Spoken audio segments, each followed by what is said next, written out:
Welcome to Unpacking Autism with Reena Anand, the podcast where stories are shared, hearts are touched, and we grow together in empowerment to help our autistic children thrive. Hi everyone, you are in for a treat today. I am joined by Dipaley Patel, who is a speech and language associate practitioner, and she runs a speech and language clinic called Happy Chatters in Northwest London. She works with children in early years settings and specialises in working with autistic children. Dipaley is also a mum to Ashley, who's autistic, and she talks openly about the frustration she felt in not knowing how to help her because she was pre-verbal. And working with Ashley has inspired her to now help many other parents and children who have similar circumstances. She's also founded Ashley's House, a school that supports autistic children between the ages of 4 to 11 in a custom-built environment. She's also created online Send Space for parents to access an environment to enhance and support the development of their children's communication skills, providing personalised learning journeys in a virtual classroom. She is an incredible woman with an incredible story, and it is an absolute privilege to know her. And I'm so grateful to you, Dipaley, today for joining me on the podcast and for our listeners to hear your story and a bit more of an insight into the world of speech and language therapists that works with autistic children. Welcome. Oh, thank you for having me, Reena. And oh my God, that introduction, oh my goodness. My head's going to get really big. That introduction. I'm just a mum. I'm just a mum like all those mums out there who want the best for their children. That's all it is. I'm just a mum. And I think every mum does it, right? Every mother does. They do the best what they can for their child, and that's what I'm just trying to do. And I'm hoping I'm succeeding in some way. Oh, you definitely are. You definitely are. So, and humble to boot. So should we start, Dipaley? But let's talk a bit about your why. What is it? I mean, you could have just taken your skill set and ploughed it into Ashley to just really support her and just be like the very best parent and educator you can. But you haven't stopped there. You're working, you've created this space for parents to support their children at home. You're building this school. I mean, it's phenomenal. Why? What is it that you want to accomplish? It's these children. I think they're just so amazing. And I wish I could just get into Ashley's head and know what she's thinking. I think she absolutely surprises me. Not just Ashley, like all of my kids, all the kids that come to my clinic, every single child that steps foot in this clinic touches me in a way that I want to help them and help the parents, because I've been through that journey. I know what it's like. I am a professional and I knew Ashley was autistic. Yet when she was diagnosed, I cried for a week. Yeah. I'm like, not go sad. It was like, what does that mean for my child? What can I do for her? And then that journey starts, and it's not an easy journey. And as much as I love Ashley and I love everything about her and I love all my kids, it's tough. As a parent, it's really, really tough, and I just think I want to be able to be there for other parents who go through similar journeys and support them and say, hey, you're doing great.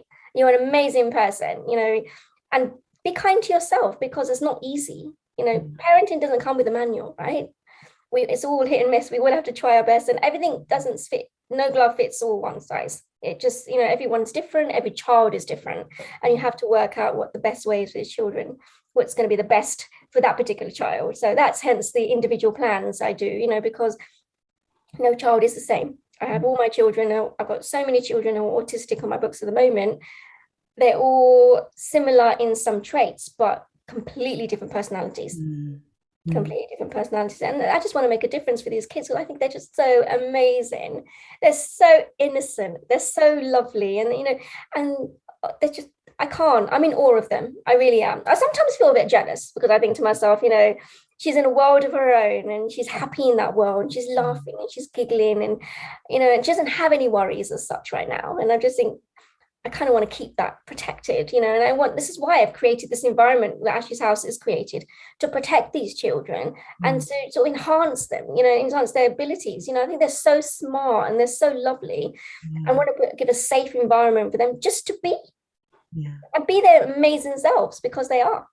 Yeah, just capture their uniqueness. Absolutely. You know, when they go home, take a bit of magic with them. Yeah. You Oh, know, amazing. yeah. Amazing. So tell me a bit more about Ashley's house. So what stage are you at? How are things going? Oh, I have an amazing team, and I would not be able to do this without my team. I've got a great team working with for Ashley's house. We've got a curriculum in place. You know, we've got individual assessment processes in place. You know, so we get a baseline and know the best way. You know, classrooms will be adapted so each child can learn individually. So even if, you know, when I go into a classroom, if there's a cookery lesson, for instance, you know, I expect there to be 3 different types of that cooking lesson, because you've got the children who don't quite know how to touch things, you know, not Mm, quite ready. You know, you've got the children who may actually don't mind touching things, their hands are right in. And then mm, you may have the children that are ready to stir and pour, you know, steer, sorry, and pour.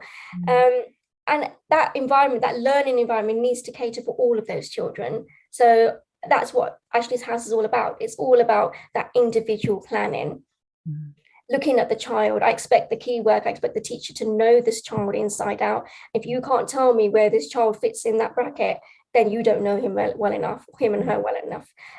So ultimately, it's all about the child, a child focus, and, you know, and support these individual people that are going to be doing that as well, because I think it's such a hard job. As parents we do it, but, you know, also as teachers, we, you know, it's hard for them too, and I want to be able to support them and say, you know what, you're doing a great job, and reward them accordingly. You know, just I mm. just think I'm excited. It's nervous, it's scary, but I'm excited about it as well. So when are we? It just sounds phenomenal. I mean, I think I've spoken to so many parents whose children are not able to get that bespoke support, and it can be quite trauma inducing actually for some children, being in an environment that doesn't cater for their needs. And I think it will be a lifeline actually for many parents. Um, have you got a projected opening date for the school? Oh God, I wish I could open it tomorrow. I really wish I could. I'm so desperate to open it tomorrow. I mean, we've done a lot of the planning. You know, we've got the logos, we've got the shields, we've got all those things in plan. We just don't have a venue, Yeah. and that is where we're having a problem. You know, it has to be in a place that's safe. You know, it can't Mm, be on a high street where it's busy. You know what kids are like, especially children, autistic children, you know, yeah. or children younger who have difficulties with language communication and risk awareness. You know, Mm, not just stop at a high street and let them out. You know, you no. want to drive in a safe environment, they'd be able to be dropped off safely, go into the Mm, building safely. So taking all those factors into place, you know, it's really difficult to find somewhere. And we've been looking for almost a couple of years now. yeah. You know, and it's Yeah. just it's tough. So it's all dependent on when we find a venue, really. Once the venue is we found, then we can go about doing the next phase of Yeah. Ashley's house. Amazing. Right. So that's my call out to anyone out there who has land, knows of someone who could source land to build this incredible school. The team are ready and waiting. Get in touch. Um, Thank you for sharing that. It just sounds like an amazing space. I think the kids will. It would just be amazing. And we need more. And I think there are lots of plans. I hear about things that the government are planning to do, Mm. but it just feels like a very, very long time away. So I think your initiative with Ashley's House will be very welcomed by families, particularly in this borough. I hope so. I hope so. I mean, I work with children, and all the children I work with, and parents do say to me, "When is it opening? When is it opening?" I'm like, "Oh my God, if I could have all your kids in this one little room, I'd do it." Yeah, But I can't. It's frustrating. It's yeah, frustrating. That's probably that. And I've got such an amazing team, and they all work really hard around the clock. You know, so. amazing. Uh, Tell me a bit about Ashley and what's her journey been like. How's her language and how's her? I mean, it sounds from what you're saying, she's absolutely loving life. yeah, she is. She's 7 going on 17. She really is. Ashley, it was tough. I think as a child, I think when she was a baby, it was tough, because she didn't like to be touched, didn't like to be cuddled. You know, she was constantly like this. If you just sit there for a few minutes and just hold your hands like this, your Yeah. hands will hurt. So, you know, she did that all the time. And, you know, we had to really nurture her. And we were lucky to find a preschool for her that accommodated her needs. And, you Mm, know, they set the bar really high. So when we did go to a school, a mainstream school, I dropped like a hot potato, and it was a really, mm, really difficult time. Um, Ashley has only been speaking, I think it's just since COVID, because when it was COVID, I was at home with her. So Yeah. we didn't have anything else to do. I had some virtual appointments online with kids, but I put everything into Ashley. Mm. All her we developed helped with her language skills. With the sequencing, just letting her know what she's doing, how she's doing it. Context-based language, which was so important.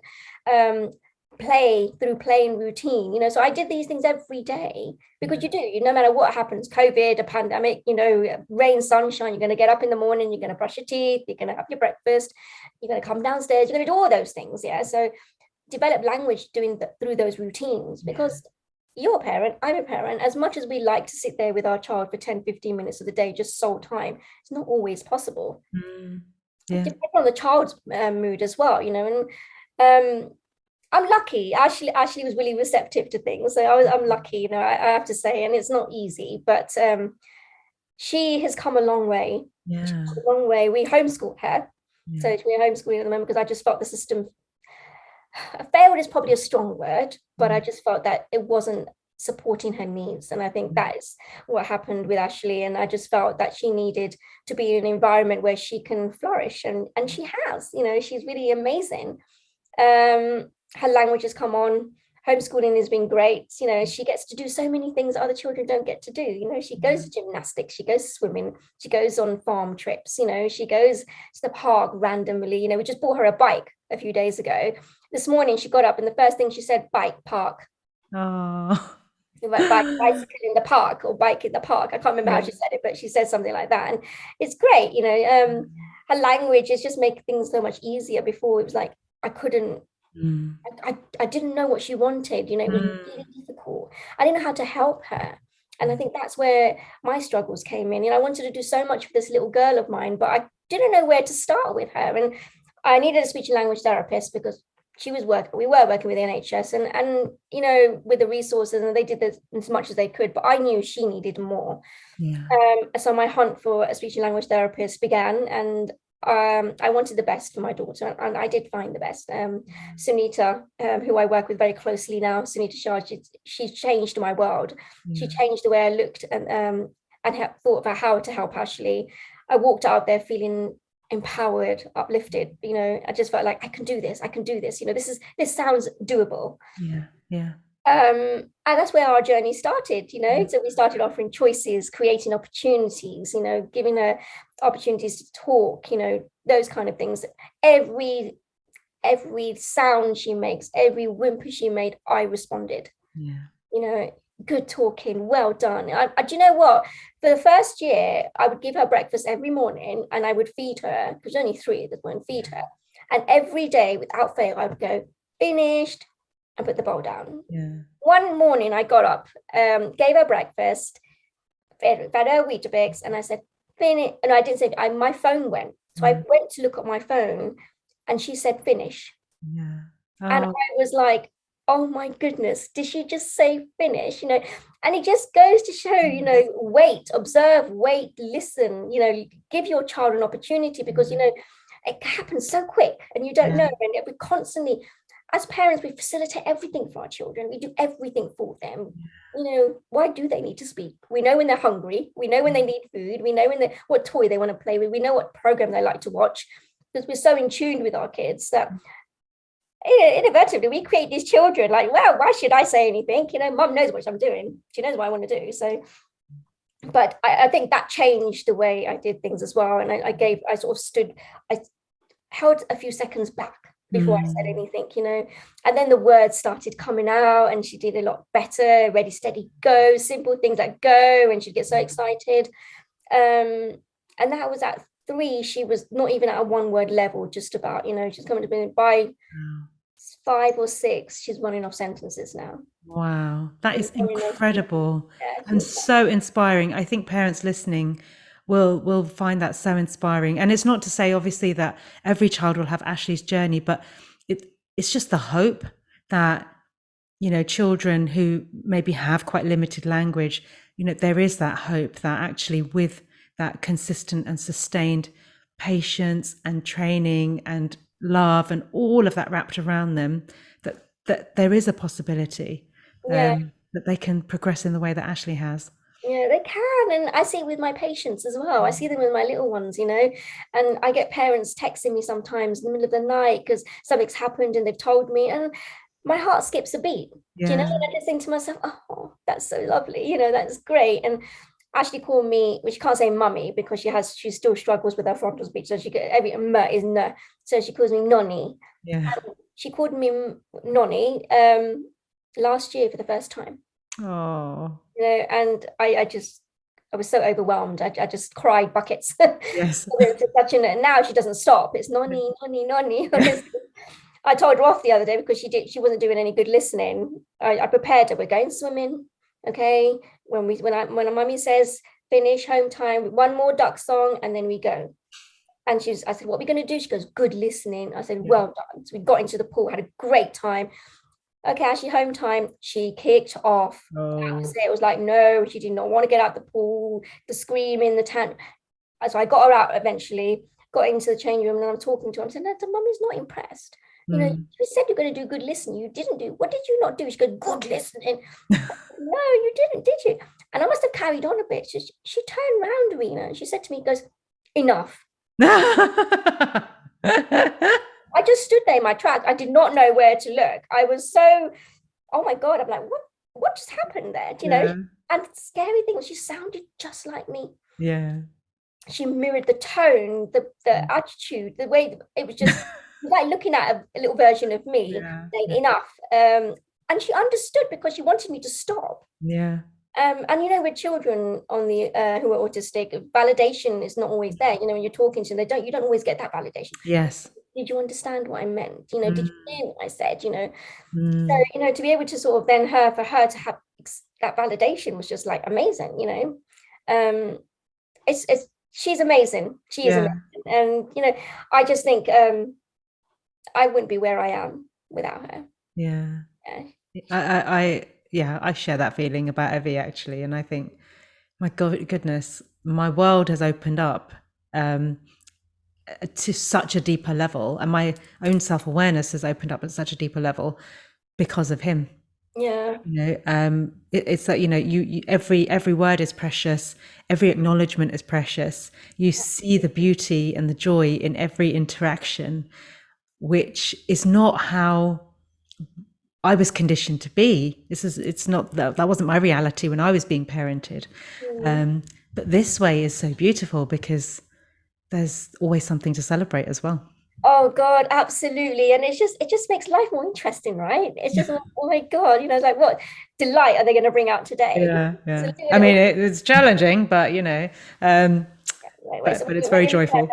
when you're looking at the wine fridge at 10 o'clock in the morning, you're thinking it's 1 o'clock somewhere. It's best. Is it too soon? But the positives outweigh so much. Yeah. The positives outweigh so much higher, I think. I just think, Mm. it's Yeah. it's hard work, but I think this is why I'm so passionate about early intervention. Mm. I think you can teach them these skills that they need, to be able to converse, to be able to ask for things, to be able to, just simple things. I mean, they're going to learn shapes, colors, numbers, all of that throughout their life, yeah. But can they ask me for a biscuit? Can they tell me Mm. they're hungry? Can they say they want this or they want that? And that's what we want for our children, right? We want our Yeah. children to be able to tell us those things because those are the things that we can actually fix and help. Yeah. Yeah. And those are the things that being a parent's all about, is doing those things for our children, listening to our children. That's why I say I wish I could get into Ashley's head sometimes and think how she thinks. It's just, Yeah. she's phenomenal, and she's got a great team behind her as well. She's got good family, she's got good family support network. She goes to Girls Brigade with she's 7 now, and she goes to Girls Brigade with the children that she went to preschool with. Amazing. They've all growing up together, and she's well loved there. And the members of staff there. Like today we had a party there, and they got a bus out for her, and they got this toy that she likes. Created this environment for her, so she doesn't feel overwhelmed because it's different. The routine is different. The party thing's it's going to be allowed. And it was, as a parent, it was just so lovely to see, as so touching to see that somebody's gone and made that effort for her, and that's so nice, and those are the kind of things that makes me sit back and think, You know, Yeah. it's great. I get tearful, and if I start crying, it's because it's very emotional. And I just think there are some amazing people out there, you know, and I think it's all about just creating awareness and just these people are amazing, these children are amazing. Be amazing with them. You give them this much, they'll give you this much back. Yeah, They give totally. you so much back. Yeah. Look at me, I'm gonna get All right, I'm going to segue you now into a bit more speech and language therapy stuff. yes, let's do that. So, in terms of your work, because obviously you see a lot of families, you see a lot of children. Yeah. What sort of barriers do you see? Even in terms of say parental expectation or any other sorts of barriers through the work that you do. I have a mixture. I'll be really honest with you. I have a mixture. I have some parents that are really open to it. You know, they understand the difficulties they're facing, and they want to help their child. I can always tell in clinic which parents do the homework, do the things at home, and which don't. I can always tell. You just know. And then you get the other spectrum of parents where they're almost in denial. You know, but if they start talking or they want a quick fix, and I'd be really honest, I'll tell them I'm not the right person for you. Yeah. Because your child will see me once an hour, one a week, an hour a week. It's not what I do that's going to cut it. It's what you do at home. It's what the nursery does. It's important that holistically we look at the child, make sure every environment he's in, or he or she's in, is catered towards them. You know, the consistency is so important. So it's tough, but I have had some parents where I've had to say, look, I don't think I'm a right fit for you, and recommend this to somebody else. You know, I have parents who want to put their child into really high establishments, and the pressure they put on their children, and it can upset me sometimes, I think, you know, but I've got to remain professional. But I think to myself, to me, it's enjoy your child. And celebrate these little things. Don't think about what they can't do. Think about all the great things they can do and already are doing. You know, so when a parent says to me, my child just points, at least they're pointing. I see some children that don't even do that. You know, so that's a huge step in itself. You know, they're babbling, they're making sounds. At least they're doing that to start. Before we, before we talk, we have to babble. You know, we that's what we do. You know, you babble before you speak. Make sounds. It's not easy, but you know, have to put the professional hat on. And do you see any, because obviously I don't want to draw generalizations, but from my experience, I think a big thing I struggled with was, I guess, the expectation of what kind of child I would produce, and then the reality of the child that was born who was autistic. And that feeling of my child isn't the one that I had up here, who is the son of a doctor and a lawyer, who is just like some kind of intellectual genius, who's like walking before one and just hitting all his milestones. You know, that was the child that I had birthed before he had even physically been born. And the child I had in reality was having speech and language issues, was having massive behavioral issues and interaction issues with other children, really demand avoidant, you know, all of these things which culturally were considered bad behavior or poor parenting. And I just wonder, and I guess it's more of an open question, I suppose, but do you see any of that cultural influence in through the families that you meet? Absolutely. I really do.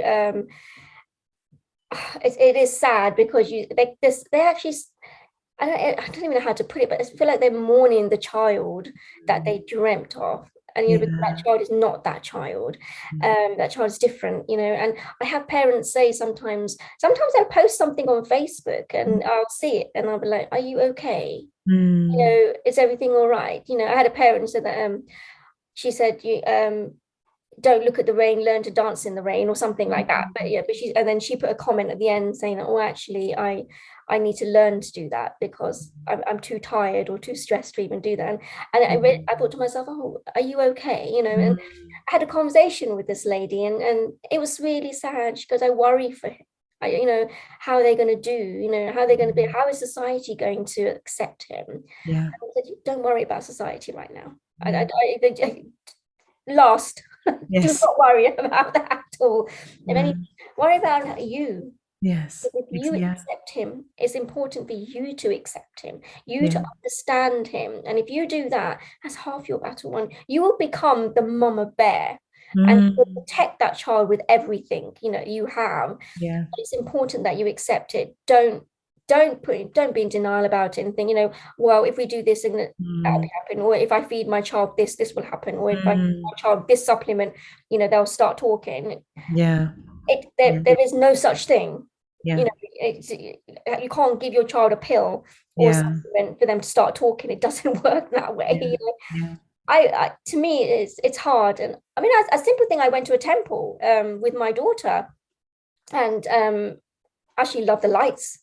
She loves the lights. She loved the flickering diva. She Yeah. wanted to Yeah. go and see all of that. And I was like, I get ushered. I was like, shh, let it go there. I got some auntie coming up to me and telling me, don't let her go there. Ashley goes to church. She's welcome. She's on the church. She's on the priest, with the priest standing there while he's giving his ceremony.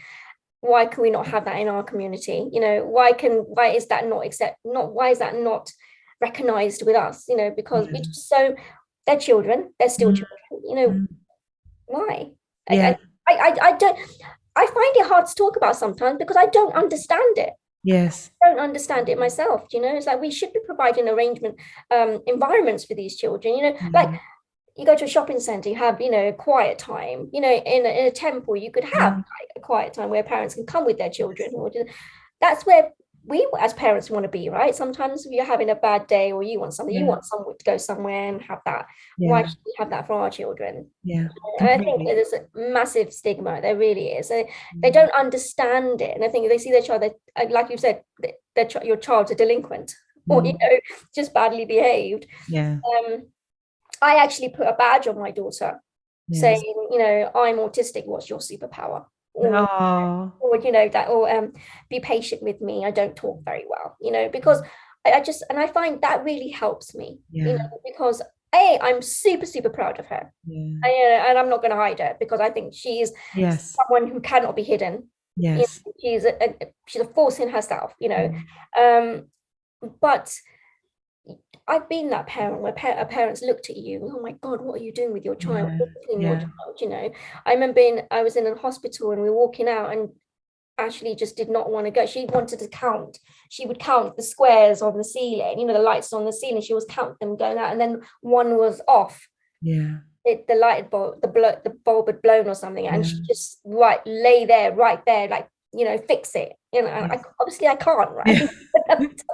I just sat there with her, and I could see people walking past Yeah. me and saying, thinking, what are you doing? Yeah. Yeah. Yeah. Yeah. Yeah. But at that point, you switch off because you're thinking, I don't care about all of you. I don't Mm. have the time or the energy to Yeah. think about what you're thinking. I need to be there, focus for my child. Yeah. And it's hard, and it's hard to get to that place. Yeah. Yeah. I think that when you're there, that is a real place of strength. Mm. And I think often we don't start there, but if we do the work, we can totally get there because that's the space from which we can then advocate for our child and be that protector. And speaking about faith, I think, I really resonate with that experience you shared because I used to go to the temple every week. Like that was my sanctuary. I had a lot of trauma when I was younger, and my sanctuary was prayer. And when I had Evie, I didn't feel that space was accessible anymore because he couldn't sit. And during the meditation, it's required that everybody is silent. He is not going to be. He was never going to be. He still wouldn't be silent for anybody. It just shut off my ability to go to these places and actually think, all faiths have common values of kindness to one another, of non-judgment, of just pure love. That actually, if we go right back into the faith, of course you should have a room for these children if they need to go and spend a bit of time, or a space or a time where they can just be themselves and they're welcomed. And I think and I don't want to go to a place of worship where people look at me sympathetically, look me in the eye, meet me where I am, and welcome my child as the loving being that they are, not as, oh, poor her, she's got an autistic son. Yeah. I don't want that. Yeah, absolutely. I totally get it. It's just like, why should we? Why Yeah. should we be put into that category? Why should we put into any category? Yeah. Right? I mean, at the end of the day, yeah, I totally. It baffles me. It really does. And we've moved on in so many ways, but in so many ways we haven't. Yeah. And I think Yeah. awareness is really important in cultures. Mm. I don't know what's in store for Ashley in the future. I don't know. She could be the next prime minister for all I know. Yeah. Who could? She could be a musician. We don't know. Yeah. We don't know. But I'll tell you one thing. And if anything, a parent can take this away, it's just enjoy them. Yeah. Love them lots. Enjoy them because they grow up so quickly. And before you know it, you're like, and it never stops, right? Because you come back to one hurdle, another one comes along, then you know that another one comes. Someone actually today said to me that we change as human beings every 7 years. Mm. So we're not the same person. It's like we're becoming like a new person every 7 years. I never knew that. Did you know that? I didn't know that. I didn't know that. And I'm like, and this is an elderly lady told me this, and I actually sat there and I thought to myself, actually, if you look back at your life, if I look back on my life, yeah, the changes that have happened with me, things that mattered to me X amount of time years ago, doesn't matter to me anymore. Yeah. And yeah, it maybe it is there, but I just thought to myself, because I tell you what happened is that Ashley suddenly has become really sensitive to noise. She never used to be like that, but now if she hears a loud noise, she just goes like this. Yeah. And I thought it's a really new development in her. And she pointed out to me, she goes, how old is she, 7? I said, yeah. She goes, every 7 years we change. I'm like, oh my goodness. Every, do you know what I mean? I already think she's 7 going on 17. I'm not ready. I'm not ready. I'm not ready for what's in store. Yeah, I don't know. Amazing. I'd love to hear, are you able to share any success stories or, and by success, I don't mean pre-verbal to, millions of sentences, but just, I suppose, through your work, just some examples of the kids that have come to you and the development that they've had. Yeah, I can. There's so many. There's so many. And there's so many because I get recommended a lot as well. I get a lot of parents will say, oh, so and so has recommended you, and so and things like that, it's great. And do you know what I think it is? I think it's because I just take the time to get to know them as an individual family. I don't just work with the child, I work with the parents as well. And once you open, like you said, you've opened that lock up with that parent's brain up, you open it up and they become open to other things. They start to notice things a lot more. They start to notice that child making that progress. And I think that the biggest compliment I actually had this week was an education psychologist said to me that, I'm absolutely amazed with the work that you've done with this child. Amazing. I was blown away. I really was. This is this is a professional coming up to me and saying to me, I've met this child and I'm seeing this child a year later and it's absolutely phenomenal, the work that and yes, so I have some really good stories. I do have some stories where I'm having to tell parents, look, I just don't think your child's ready for speech and language at the moment. That's really interesting. Can you say more about that? So kind of, if a child isn't ready, what other stuff might you be encouraging those parents to engage in with that child, until they're at the point where they're ready for speech and language therapy? I think a lot of it's focus and attention and listening skills are extremely important, because if you haven't got your child's attention, they're not going to listen and you're not going to be able to do anything with them. And it's not just about looking or eye contact, you've got to be able to have that attention. I mean, you can listen to a radio, you don't see the person talking, do you? But you just listen to that voice and you like make that, you listen to the conversations. That I have a few parents that I've worked with recently where I felt their child's sensory needs are too great, and I think they need to work on their sensory integration. And so I referred them to occupational therapists, and I think you need to let's do some work there and then maybe come into speech and language. But sometimes speech and language is not always the first point of call. Your child has to be ready for that, and At that point, then they can come into speech and language. But yes, I would recommend occupational therapists, that work on their sensory needs. We all have senses, right? So if one of our senses goes, the other one kicks in. And but with children who are autistic or have any sensory processing difficulties, it could be extremely overwhelming for them, and how do they manage those senses? Regulation, all of those kind of things comes into play, and they need someone to be able to help do that. Sometimes it could be something simple like jumping on a trampoline before you're doing some work with the child, or a child likes to spin or something, but on a swing or a slide, or they do. It's you have to get them to that point where they're ready to focus. Yes. So yes, I've had to do that a few times with my patients, with a few of my patients, recently. And I just think I've noticed that I think sensory needs are so important, and that's why even in Ashley's house we will have a speech and language therapist, we'll have a speech and language therapist team, we'll have an OT team, we'll have a physiotherapy team, because you have to look at the child holistically. You've got to look at every area of their development, not just speech and language.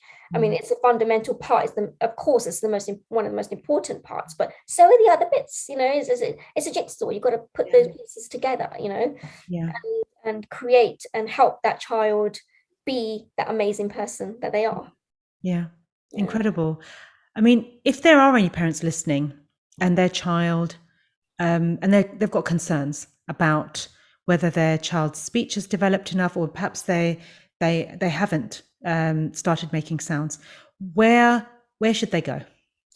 First point, of course, your GP, health visitor, depending on the age of the child. If you've got a health visitor, contact your health visitor, go to GP and get a referral to a pediatrician. I think that's really important to do that.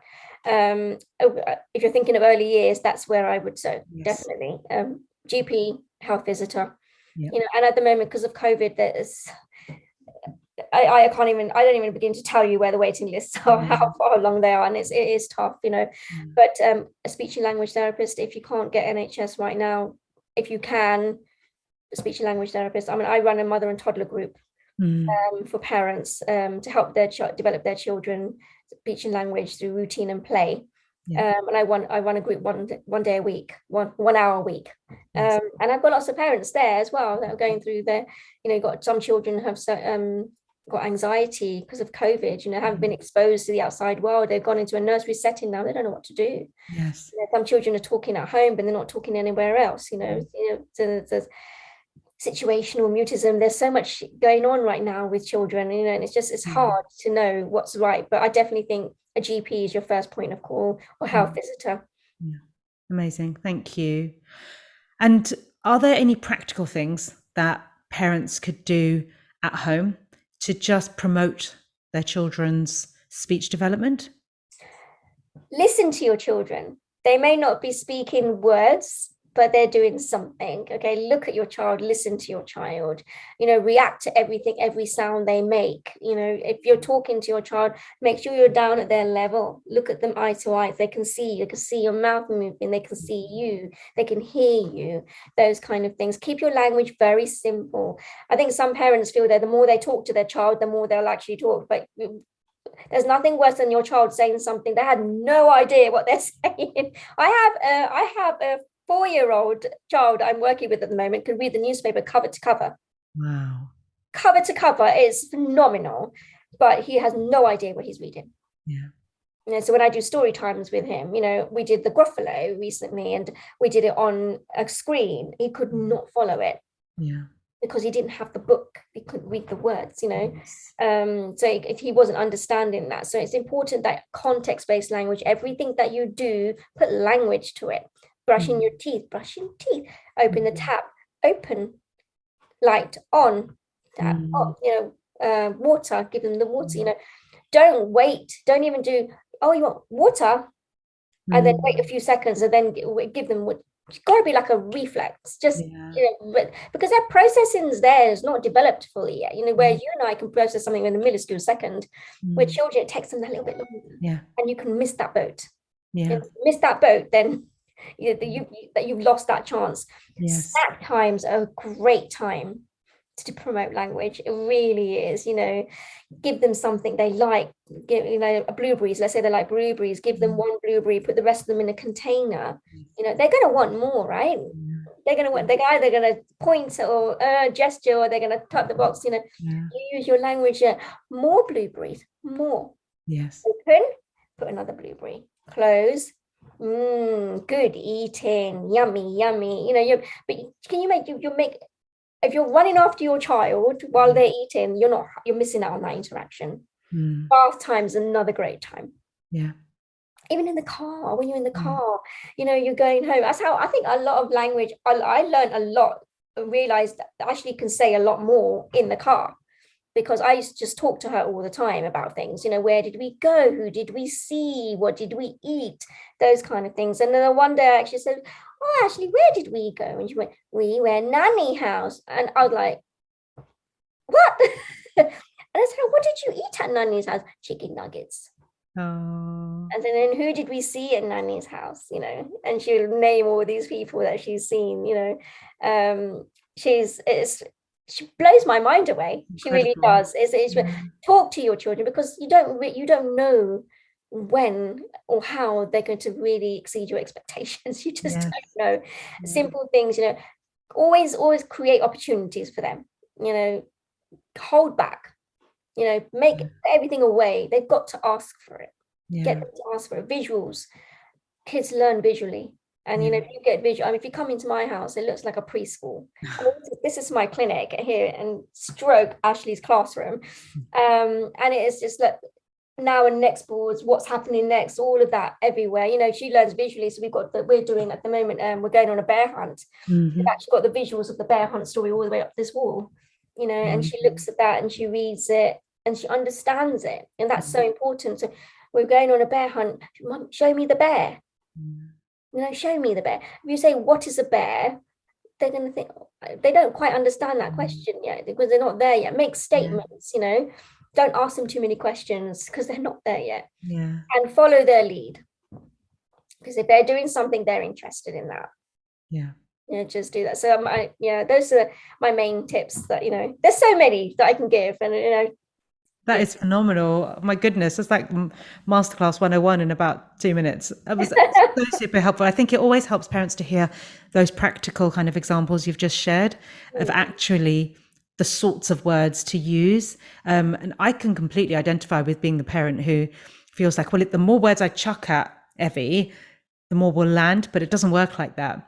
And for us, Makaton proved to be really helpful in encouraging his language. But there was a lot of resistance in my wider family to that, because they thought there was a misconception that by me using Makaton signs for like more and milk and things like that, I was basically discouraging his words. And it doesn't work like that, does it? No, absolutely not. No, it does not work. A lot of parents say that to me. What if I show them pictures and that? What if they would just keep pointing at things and they want them? So no, because you're teaching that context base. They're understanding that language better. Another thing is when you have parents come in and say, professionals have told them to stop speaking their language. And I'm like, no, don't do that. Because it's important that you speak your mother tongue, because that's where they're going to learn it. When they go to school, they're going to be exposed to English everywhere. Calling an elephant in English and calling an elephant in Gujarati or Punjabi or Hati, whatever it is, it's the same thing, right? It's not going to have wings and start flying if you call it something in a different language. It's going to be the same thing. Those parents who worry that their children are not speaking because they speak a Gujarati at home, or Hindi at home, or Punjabi at home, or Farsi at home, or Albanian or Romanian, please do not stop speaking to your child in your language. Amazing. But, it's important for them to communicate. Doesn't matter which language they're communicating, right? It's important that you do. So that's another piece of advice I'd give. A lot of parents say to me, the first thing they say, we've stopped speaking Albanian. I'm like, no, why?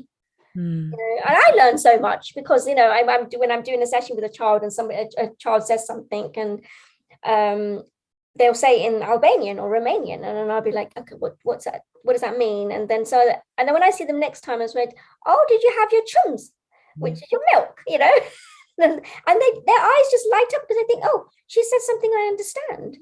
And that's what we want for our children. We want them to understand what we say. And Mm. by giving them, exposing them to that language, or exposing them to different types of languages, that's what you're doing. I don't know how Ashley learned French. Yeah. I haven't taught her. Yeah. I came home one day and I said, Ashley, I said, hello. She had enchanté. I was like, come again? What was that? She can count in French. She could do the days of the week in French. She asked me for something in French once, chicken. And I had to think, what did she ask for? I had to remember what my French wasn't, it's not great. But yeah, it was quite funny. And then I realized afterwards that she'd gone to Girls Brigade, and one of the ladies there is French. And she must have been speaking to Ashley in French. And I thought, well, she's picked that language up so quickly. That's incredible, isn't it? Yeah. And this is a child, who, as you described at the beginning, had quite limited language, and that's just phenomenal. And I think it's just testament to you and your love and your commitment to, not having these like really grandiose plans for how she was going to be, but actually just meeting her where she was, seeing how she developed, and then just walking along that path with her, and then encouraging her. And it's so beautiful to see how she's blossoming, but also the incredible impact it's had on you and the phenomenal work that you're doing in society. So yeah, I think we all owe a little debt of gratitude to Ashley. Oh, bless her. Yeah. She is my superstar. She is my superstar. But coming from someone, I remember she was 2.5, she wanted to play with somebody, and she just went up to them and grabbed them, and that child looked mortified. And I stood there and I felt so sad for her. And I thought, I've got to open this child's mind up. And what can I do? And I went on a quest, I went on a journey, and I'm still on that journey, and I'm learning every day. And I wouldn't have it any other way. No. I wouldn't have it any way, because I think it's taught me so much. I think I've become a different person as well. I've become me. Yes. And I don't care about things that used to bother me. I don't, because there's so much more important things in my life going on. Yeah. And I just enjoy every second. Yeah. Except for when it's 3 o'clock in the morning, when she gets up and she starts, doing the square roots, and I'm like, how are you not tired? I'm getting tired of just listening to you, And she starts talking about, she'll tell a story to herself, the Hungry Caterpillar, and she'll do it in order, which fruits in it, and I'm like, please go to sleep. It's a bit much at 3 a.m, isn't it? It's a bit much. No, you get up in the morning, you can't even open your eyes yet, but you still got to get up and get on with it, and the day starts again, right? Yeah. But no, it's just they're amazing children. They are. They totally. You're a parent to an autistic. Yeah, I mean, though we have still at the age of 9, most nights are sleepless nights, or not sleepless, broken sleep. You wouldn't trade it in for anything. I'm a better human for it, and what more can one ask for? But absolutely, I would say this is why I like you. You and I are so similar in so many ways. No, it's the journey. Sometimes our children teach us the biggest things in life. Totally. Dipaley, you have been amazing. Thank you so much. I will put hyperlinks to Happy Chatters and all of the other resources Dipaley's talked about in the show notes.